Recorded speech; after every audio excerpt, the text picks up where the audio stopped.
Allô? Votre président à l'appareil.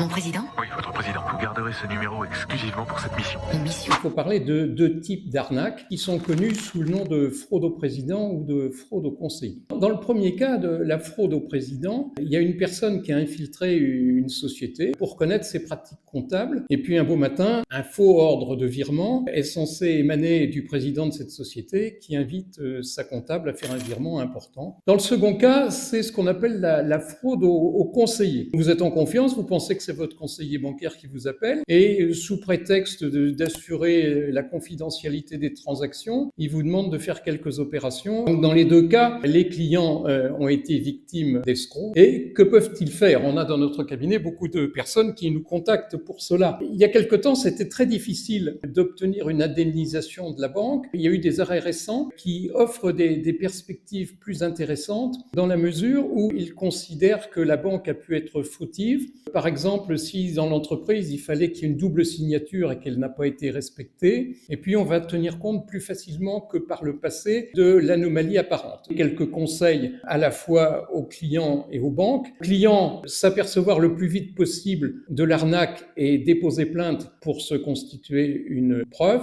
Et puis du côté des banques, il faut être particulièrement diligent dès qu'il y a un paiement qui semble un peu anormal compte tenu des habitudes de l'entreprise.